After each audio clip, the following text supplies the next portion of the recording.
Hello students, how are you all? I hope all of you are good. पिछली class 1 में हमने पढ़ा micro economics के बारे में, उसका मीनिंग, इकोनॉमिक्स का मीनिंग और दोनों में डिफरेंस क्या होता है, ये सारी चीजें पढ़ी थी। अब हम जो आज नेक्स्ट क्लास ले रहे हैं क्लास 2, इसमें हम पढ़ेंगे nature and scope of micro economics, उसकी importance, central problems of economy और भी कई सारी चीजें। तो शुरुआत करते हैं। मैंने आपको पिछली क्लास 1 में क्या बताया था, माइक्रो इकोनॉमिक्स और मैक्रो इकोनॉमिक्स में क्या डिफरेंस होता है। देखो, माइक्रो इकोनॉमिक्स में क्या होता है, it deals with individual unit. वो हमेशा किसके साथ डील करेगी, इंडिविजुअल या फिर पर्टिकुलर यूनिट्स के साथ। मैक्रो इकोनॉमिक्स किससे डील करती है, इट स्टडीज और deals with aggregate economic units as a sum या टोटल एग्रीगेट यूनिट के साथ डील करती है। माइक्रो इकोनॉमिक्स किस किस में डील करती है, consumer behaviour, producer behaviour, price of a product, demand and supply of a product, individual demand, ये सारी चीजें किस में आती हैं, माइक्रो इकोनॉमिक्स में। मैक्रो इकोनॉमिक्स किस में डील करती है, जीडीपी, एनडीपी। जीडीपी की फुल फॉर्म होती है ग्रोस डोमेस्टिक प्रोडक्ट, एनडीपी की नेशनल डोमेस्टिक प्रोडक्ट, और जनरल प्राइस लेवल में डील करती है मैक्रो इकोनॉमिक्स। और भी बहुत सारी चीजें हैं, क्योंकि ये दोनों ब्रांचेस जो किसकी है, इकोनॉमिक्स की, और दोनों का एरिया अलग है, बहुत ज्यादा वास्ट है। इनको हम जो हमारे सिलेबस HSSC C8 में जो मेंशन किया गया है, टॉपिक वाइज इसको कवर अप करेंगे। हमें सारी चीजें नहीं पढ़नी है, क्योंकि उसका जो लेवल है बेटा वो बीकॉम लेवल है। तो 11th 12th और बीकॉम तीनों चीजें अगर हम एक साथ लेकर के चलेंगे तो हमारा सिलेबस कभी भी कंप्लीट नहीं हो पाएगा। तो हम क्या करेंगे, सिलेबस के अकॉर्डिंग पढ़ते हुए जाएंगे, जो चीजें उसमें मेंशन की है उनको कंप्लीट करते हुए चले जाएंगे, और फिर हर टॉपिक के बाद एक MCQ का सेशन रखेंगे, जिसमें उस टॉपिक के ऊपर बहुत सारे MCQs को प्रैक्टिस करेंगे, कैसे क्वेश्चन आ सकते हैं, किस किस क्वेश्चन के आने के चांसेस ज्यादा है, कौन सा टॉपिक सबसे ज्यादा इंपॉर्टेंट है, ये सारी चीजें आगे डिस्कस करते हुए चलेंगे। अब उस दिन हमने पढ़ा था meaning of economics, meaning of micro economics, macro economics, difference between both, और इंडिविजुअल फॉर्म्स, यूनिट और फैक्टर्स ऑफ प्रोडक्शन, ये सारी चीजें हमने पढ़ ली थी। आज हम शुरुआत करते हैं scope of micro economics. Scope का मतलब होता है कि उसका एरिया कितना वास्ट है, वो कितने बड़े लेवल पर फैली हुई है, किस किस चीजों को कवर करती है। तो स्कोप के ऊपर अलग अलग इकोनॉमिस्ट या राइटर्स ने अपनी अपनी जो उनकी सलाह थी, जो उनका ओपिनियन था, उसको बताया गया है। और कई बार पेपर में क्या होता है बेटा कि जो हमारी डेफिनेशन होती है उसका पर्टिकुलर राइटर हमें बताना पड़ता है। आपको डेफिनेशन क्वेश्चन में दे दी जाती है कि इस डेफिनेशन का पर्टिकुलर राइटर कौन है, उसके नाम पर टिक कीजिए। तो वहां पर आपको 4 राइटर्स का नाम दे दिया जाएगा, जिसमें से आपको चूज करना होगा। इसीलिए डेफिनेशंस को भी पढ़ना बहुत ज्यादा जरूरी है। आइए शुरुआत करते हैं। पहला तो है scope of micro economics. Scope के अंदर क्या क्या आता है, जैसे देखो पहला क्या कहा गया है कि इकोनॉमिक्स क्या है, साइंस ऑफ वेल्थ। मतलब ये किसको स्टडी करती है, वेल्थ क्या होती है, संपत्ति या पूंजी, जितनी भी हमारी पूंजी है उस पर जो स्टडी होती है वो क्या कहलाती है, इकोनॉमिक्स। किसके द्वारा कही गई है ये बात, एडम स्मिथ। एडम स्मिथ कौन थे, फादर ऑफ मॉडर्न इकोनॉमिक्स भी कहा जाता है इनको, फादर ऑफ माइक्रो इकोनॉमिक्स भी कहा जाता है, और फादर ऑफ इकोनॉमिक्स भी कहा जाता है। अगर ये तीनों में से कोई भी क्वेश्चन आए, who is father of economics, तो आपका आंसर होना चाहिए एडम स्मिथ।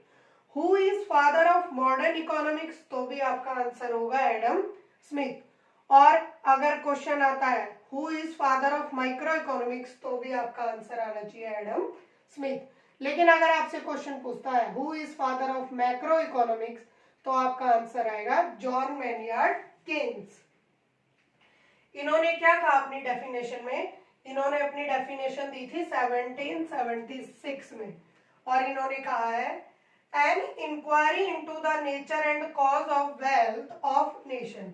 जो इकोनॉमिक्स है वो क्या है बेटा, जो हमारे देश की संपत्ति है या पूंजी है उसके ऊपर जो इंक्वायरी होती है, छानबीन होती है, वो क्या कहलाती है? इकोनॉमिक्स कहलाती है। तो अगर आप लोगों को इंग्लिश में लर्न करने में डिफिकल्टी हो रही हो, क्योंकि बेटा डेफिनेशन कभी भी बनाई नहीं जा सकती, ये एज इट इज रहती है और एज इट इज ही इसको आपको कह सकते हो, रट्टा मारना पड़ता है, लेकिन आप इसको हिंदी में कन्वर्ट करके याद रख सकते हो। जैसे कि इसमें कहा गया है कि पूरे देश की पूंजी पर क्या रखती है? इंक्वायरी, मतलब उसकी छानबीन रखती है। तो वो किसके द्वारा दी गई है? Adam Smith. सेकंड पर आ जाते हैं, इकोनॉमिक्स को और क्या कहा जाता है? Science of material well being. Second point ये दिया गया है, ये दिया गया था क्लासिकल इकोनॉमिक्स के द्वारा, ये दिया गया नियो इकोनॉमिस्ट के द्वारा।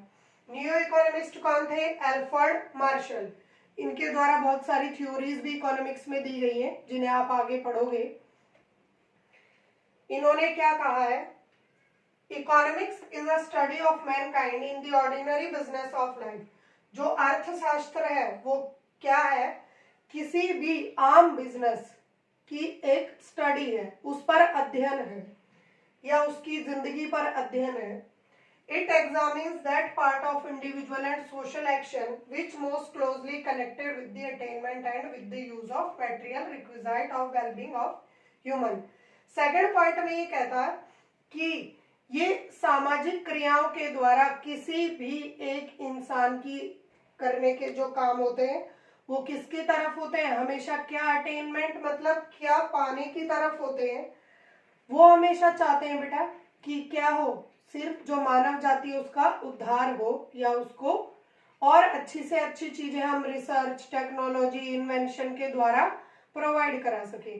तो जो इंसान है वो इसी खोजबीन में लगा रहता है कि कम रिसोर्सेज के साथ ज्यादा डिमांड्स को हम क्या कर सके? फुलफिल कर सके, कम से कम संसाधनों का उपयोग करके। चाहे हम उस पर रिसर्च करें, कोई न्यू टेक्नोलॉजी का इन्वेंशन करें, वो सारी चीजें किसके द्वारा बताई गई? एल्फ्रेड मार्शल जी के लिए। और किसका भला होना चाहिए? ह्यूमंस का, ह्यूमन रेस, मानव जाति का भला होना चाहिए। फिर थर्ड आ जाते हैं, थर्ड स्कोप में क्या कहा गया है? Science of dynamic growth and development. Economics को क्या कहा गया है? ये क्या है? Science of dynamic growth and development है। मतलब डायनेमिक मतलब होता है बदलती हुई, ग्रोथ मतलब जब हम एक लेवल से ऊपर की तरफ उठते हैं तो हम क्या कर रहे हैं? ग्रो कर रहे हैं, बढ़ रहे हैं आगे। डेवलपमेंट मतलब हमारा विकास हो रहा है। तो इसका कहना ये है कि इकोनॉमिक्स क्या करती है? समय के अनुसार बदलाव के साथ साथ हमारे आगे बढ़ना और हमारा विकास सुनिश्चित करती है। इसमें जैकब वाइनर एक इकोनॉमिस्ट हुए, उनके द्वारा ये कहा गया, economics is what economist do. अब जैसे क्वेश्चन में आपसे बोल दिया जाए economics is what economist do, ये लाइन किसके द्वारा कही गई या हु गिवन दिस डेफिनेशन? तो आपका आंसर क्या होना चाहिए? जैकब वाइनर। ऐसे कई सारे और भी इकोनॉमिस्ट हुए जिन्होंने अलग अलग डेफिनेशन अपने अपने ओपिनियन के अकॉर्डिंग दी गई है। ये कुछ इंपॉर्टेंट मैंने आपको करा दी है। बाकी और कई सारे इकोनॉमिस्ट हुए जैसे जेबी शे, एसी पाइग्यू और हेनरी स्मिथ, पॉल ए सैमुअल्सन, लियोनेल रॉबिन्सन, ये सारे इकोनॉमिस्ट भी हुए थे। ये भी आपको नाम ऑप्शन में देखने को मिल सकते हैं। इसके बाद हमारे स्कोप में 2 पॉइंट्स और रह जाते हैं। कौन कौन से रह जाते हैं? देखो, पहले इसका स्क्रीनशॉट ले लो बेटा, जिसको अगर इन फ्यूचर के लिए चाहिए तो वो इसका स्क्रीनशॉट ले सकता है। स्क्रीनशॉट ले लीजिए इसका।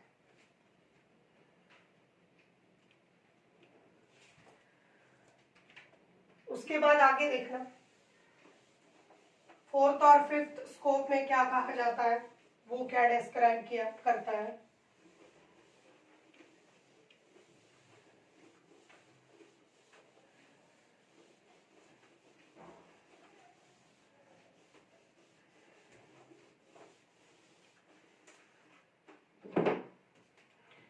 फोर्थ में कहा जाता है science of choice making. Economics क्या है? Economics as a science of choice making. इसका मतलब ये होता है कि जब आपके सामने, जैसे मान लीजिए 3 बुक है, बुक 1, 2 और 3। अब आपके सामने कितनी चॉइस अवेलेबल है? 3 चॉइस अवेलेबल है। लेकिन आपसे बोला गया कि ये तीनों सेम है, बस इनके नाम, ऑथर के नेम अलग है, लेकिन ये तीनों किताबों में जो कंटेंट है वो सेम है और आपको इन तीनों में से कोई एक चूज करनी है। तो आपके पास क्या अवेलेबल है? 3 चॉइसेस। अब आपके सामने कई बार ऐसा क्या हो जाता है बेटा इकोनॉमिक्स में कि आपके सामने ऑप्शन अवेलेबल होते हैं रिसोर्सेज के साथ, संसाधनों के ऑप्शन आपके सामने अवेलेबल होते हैं, उसमें से आपको कोई एक चूज करना होता है अपने काम को करने के लिए या अपने प्रोडक्ट को बनाने के लिए। तो वहां पर आ जाती है economics as a science of choice making. तो ये भी क्या कहलाता है? इसका स्कोप। जैसे मान लो आपने इसमें से 2 चूज कर ली, तो ये दोनों अल्टरनेटिव क्या हो गए? रह गए। फिर फिफ्थ में आ जाते हैं हम। फिफ्थ स्कोप क्या कहता है? साइंस ऑफ वेल्थ हो गया, साइंस ऑफ मटेरियल वेलबींग हो गया, साइंस ऑफ चॉइस मेकिंग हो गया, science of dynamic growth and development हो गया। ये सभी इकोनॉमिक्स के स्कोप है। अब हम आगे इसमें क्या पढ़ेंगे? Economics nature, nature of micro economics, nature पढ़ेंगे। इकोनॉमिक्स को कहा गया है, इकोनॉमिक्स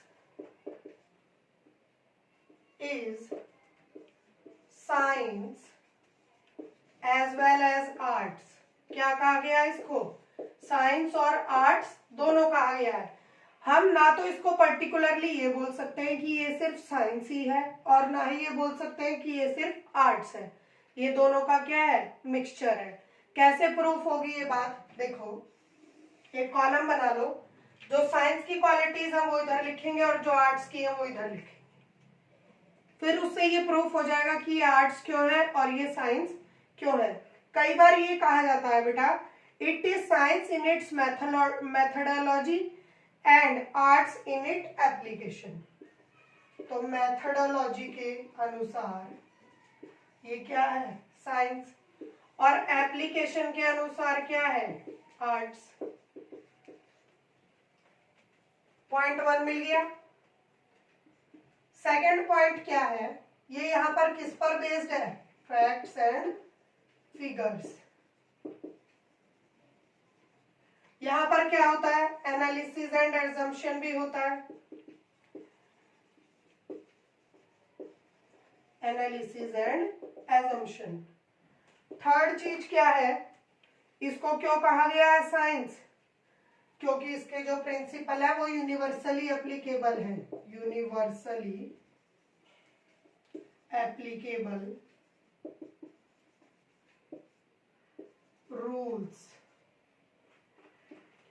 और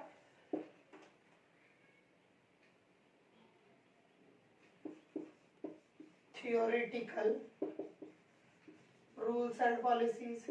इसकी जो रूल्स और पॉलिसीज है वो क्या है? थियोरेटिकल है। फोर्थ पॉइंट क्या है? साइंस क्यों कहा गया है? क्योंकि इसमें क्या है? फोरकास्टिंग है।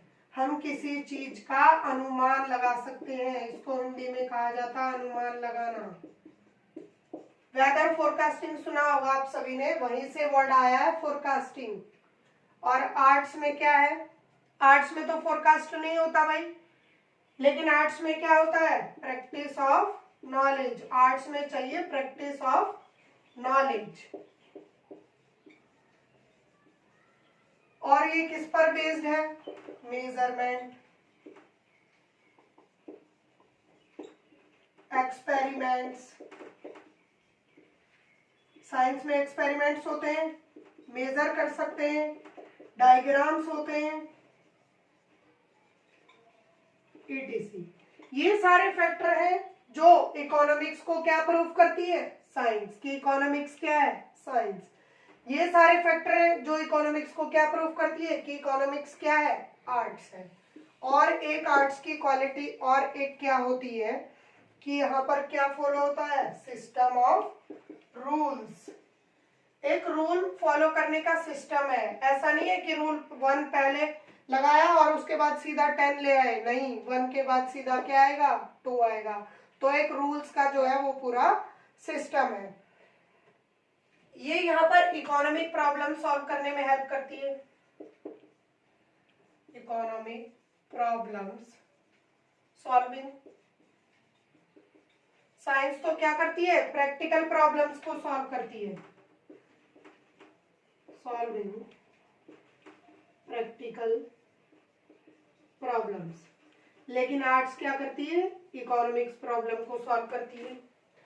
तो इन आधार पर तो हम इसको आर्ट्स कहते हैं और इन आधार पर हम इसको क्या कहते हैं, साइंस। और ये क्या था, नेचर ऑफ इकोनॉमिक्स, जो आपके सिलेबस में क्लियरली मेंशन किया गया है, meaning, nature, scope and importance. आगे हम इसकी क्या पढ़ेंगे, इंपॉर्टेंस पढ़ेंगे। अकॉर्डिंग टू सिलेबस चलेंगे भाई, अदरवाइज आप लोगों का सिलेबस कंप्लीट नहीं हो पाएगा। इसका स्क्रीनशॉट ले लीजिए बेटा। अब आगे देखते हैं।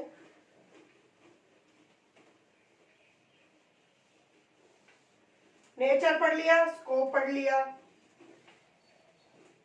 किस किस तरीके से क्वेश्चन बन सकते हैं वो आप लोगों को बता दिया गया है। एक चीज और है, ये जो नेचर था इसके अंदर एक चीज और है, इकोनॉमिक्स को क्या कहा गया है, positive science as well as normative science. ये भी इकोनॉमिक्स को कहा गया है, positive science as well as normative science. इसमें क्या होता है, देखो ये क्यों कहा गया है भाई, ये भी देखते हैं क्यों कहा गया है।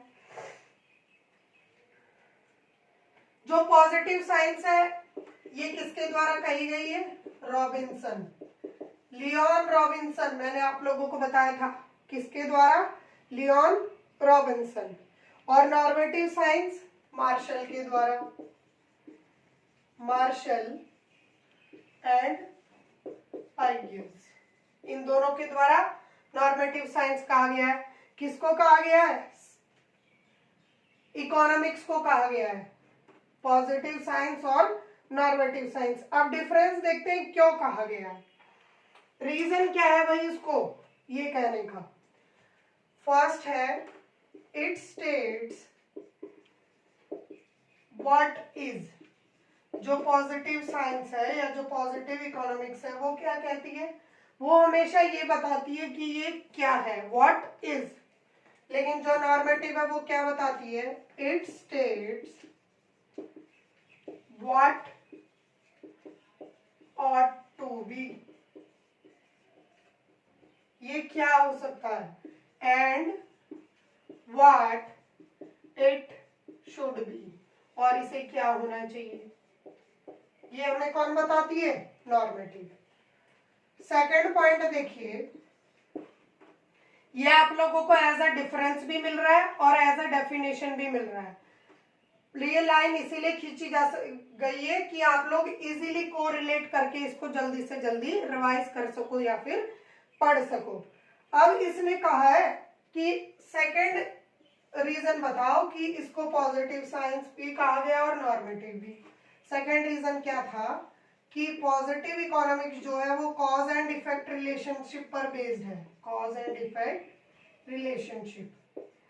मतलब यहाँ पर किसी परिस्थिति का अगर कोई कारण है तो उसका क्या होना चाहिए, परिणाम भी होना चाहिए, उसका प्रभाव भी होना चाहिए।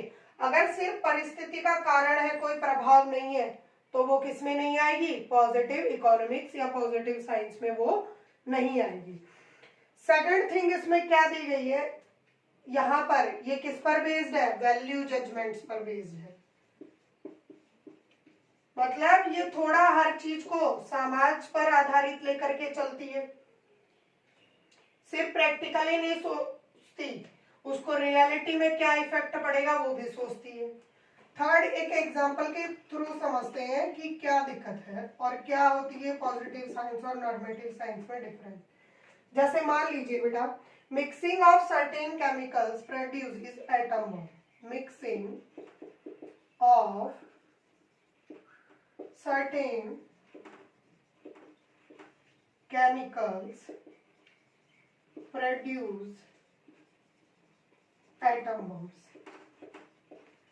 ये प्रैक्टिकल बात है कि भाई हम कुछ कई सारे केमिकल्स को मिक्स करेंगे और क्या बना लेंगे, एटम बॉम्ब। प्रैक्टिकल चीज है, इसीलिए किस में आ रही है, पॉजिटिव साइंस में।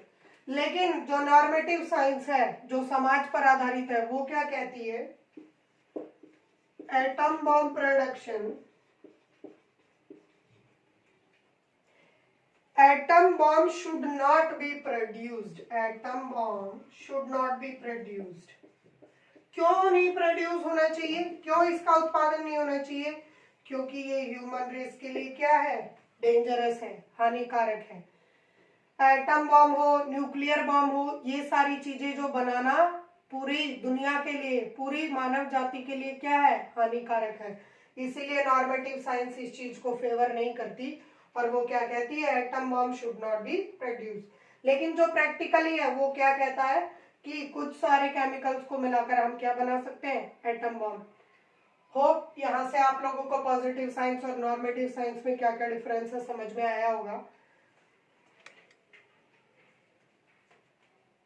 अब आगे चलते हैं, आगे देखते हैं और कौन सा टॉपिक हमारे सिलेबस में दिया हुआ है। मीनिंग कर लिया, नेचर कर लिया, स्कोप कर लिया। और एक चीज मैं आपको वर्बली बता देती हूँ, ये चीजें क्योंकि हमारे सिलेबस में नहीं है, लेकिन फिर भी जानकारी के लिए बता देती हूँ क्योंकि कई बार यूजीसी नेट में पूछ लिया जाता है। जैसे कि बेटा एक इकोनॉमी है, उसकी क्या होती है, कई सारी सेंट्रल प्रॉब्लम्स होती हैं। तो सेंट्रल प्रॉब्लम्स ऑफ इकोनॉमी क्या होती हैं, देखो central problems of an economy, किसी भी देश की अर्थव्यवस्था की कुछ मुख्य समस्याएं होती हैं।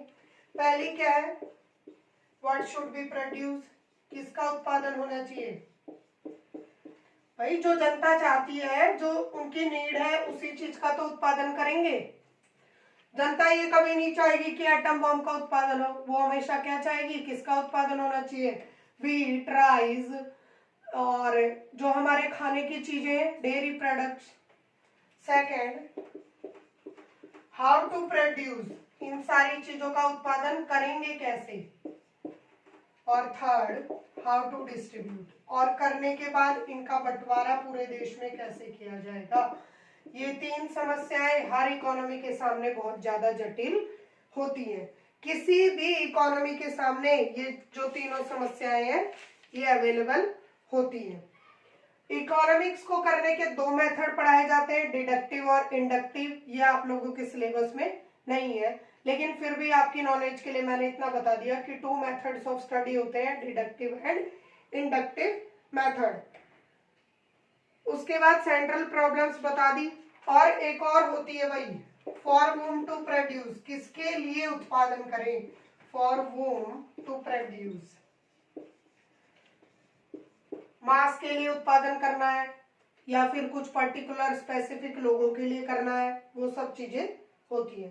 फिर आप लोगों को एक और पढ़ाया जाता है प्रोडक्शन पॉसिबिलिटी कर्व, पीपीसी, वो भी आप लोगों के सिलेबस में नहीं है, उसको भी आगे नहीं करेंगे। इसके बाद हम देखते हैं टाइप्स ऑफ इकोनॉमी। सभी को पता होगा, कैपिटलिस्ट इकोनॉमी, मिक्स्ड इकोनॉमी और सोशलिस्ट इकोनॉमी। हमारे कंट्री की क्या है, मिक्स्ड इकोनॉमी। जो कैपिटलिस्ट इकोनॉमी होती है वहां पर क्या होता है बेटा, चलो एक बार लिख लो, याद रह जाएगा। टाइप्स ऑफ इकोनॉमीज, फर्स्ट होती है कैपिटलिस्टिक, सेकंड सोशलिस्टिक और थर्ड मिक्स्ड। इंडिया की जो है वो मिक्स्ड है।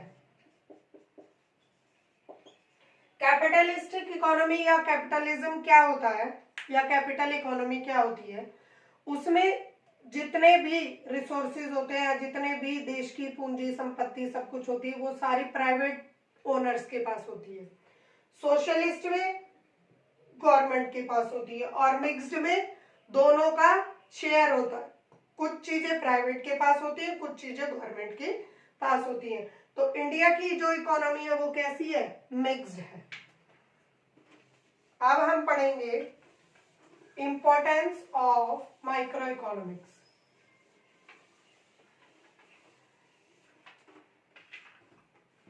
इसके बाद हमारा टॉपिक आ जाता है इंपॉर्टेंस। देखो, किसी को अगर ये लर्न नहीं रहता कि माइक्रो और मैक्रो में क्या डिफरेंस है, या वो बच्चा कंफ्यूज रहता है, तो सबसे आसान तरीका है लर्न रखने का। आर और आर ओ से आर ओ कट गया, एम से एम कट गया, सी से सी कट गया, इधर क्या बचा, आई, मतलब इंडिविजुअल चीजों पर फोकस रखता है। इधर क्या बच गया, ए, मतलब एग्रीगेट चीजों पर ये क्या रखती है, फोकस रखती है। तो जब आप लोगों को इस चीज का आइडिया हो जाएगा तो आपके माइंड में चीजें ऑटोमेटिक स्ट्राइक करने शुरू हो जाएंगी, जो आपने इनके बारे में पढ़ा होगा। अगर किसी को ये याद रखने में तकलीफ होती है कि माइक्रो इकोनॉमिक्स एग्रीगेट पर स्टडी करती है इंडिविजुअल पर, बच्चा कंफ्यूज रहता है, तो इसको लर्न करने का सबसे अच्छा तरीका ये था। उसके बाद हमारा स्कोप हो गया। स्कोप में किस पर स्टडी करती है, consumer behaviour, producer behaviour, factor pricing, या फिर वेजेस, रेंट, इंटरेस्ट, ये सारी चीजें मैंने आपको क्लास 1 में बता दी थी। अब हम पढ़ेंगे importance of micro economics.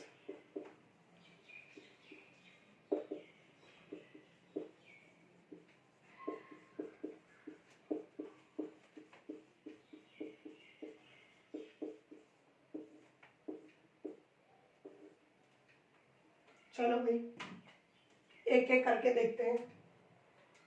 First क्या है, it helps in making economic policies. It helps government, सरकार की मदद करती है बहुत सारी अर्थव्यवस्था से संबंधित नीतियां बनाने में। It helps government in making economic policies.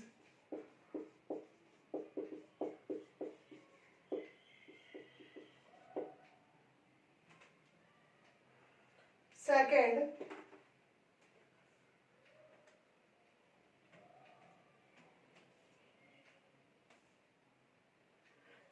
है it helps the firm to take efficient managerial decision. It helps, firm बोल सकते हो, इंडस्ट्री बोल सकते हो, इट हेल्प्स द फर्म और इंडस्ट्री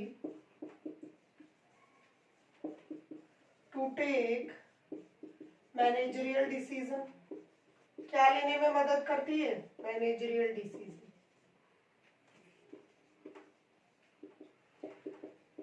किसी भी फैक्ट्री का या किसी भी बिजनेस का मालिक जो होता है वो क्या करता है, बहुत सारे इकोनॉमी का जो डाटा होता है उस पर निर्भर होकर कई सारे वो आगे के फैसले ले लेता है। तो जब तक इकोनॉमिक्स बिल्कुल क्लियर नहीं होगी, उसमें कोई भी गोलमाल नहीं रहेगा, बिल्कुल नीट एंड क्लीन उस पर एनालिसिस होगी, तो वो क्या रहेगी, किसके लिए बेनिफिशियल रहेगी, मैनेजमेंट, प्रबंधन के लिए। It explain the consumer and producer behaviour, ये मैं आपको कई बार ये चीजें बता चुकी हूँ। It helps in studying the consumer and producer behaviour. Producer और कंज्यूमर का व्यवहार पढ़ने में हमारी मदद करती है।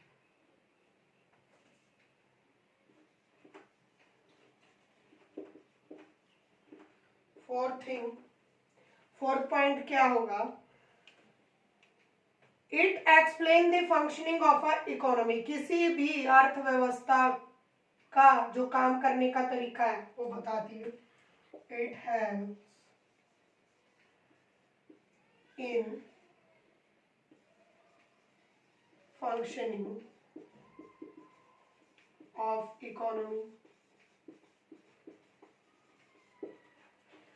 और भी बहुत सारे रीजन हो सकते हैं एक माइक्रो इकोनॉमिक्स को पढ़ने के, लेकिन ये कुछ प्रमुख रीजन है जो मैंने आपको बताए। और it suggest how the ideal economic welfare can be achieved. It suggest how the ideal economic welfare, ये तरीका बताती है, कैन बी अचीव, कि कैसे हमें अपना और सबका भला करना है, वो तरीका ढूंढने में हमारी मदद करती है। इट हेल्प्स इन फुलफिलिंग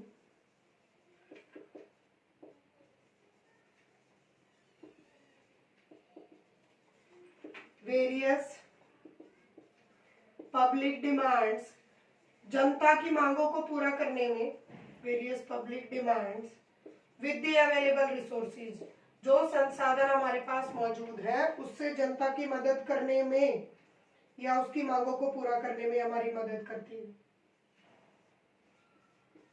ये सारी थी माइक्रो इकोनॉमिक्स की इंपॉर्टेंस, और भी हो सकती है ऐड, लेकिन इतनी बहुत है। अगर एग्जाम में कभी भी पूछा जाए तो आप इन सब के आधार पर आंसर दे सकते हैं कि माइक्रो इकोनॉमिक्स हमारी क्या क्या करने में मदद करती है। एक बार स्क्रीनशॉट ले सकते हो आप सभी।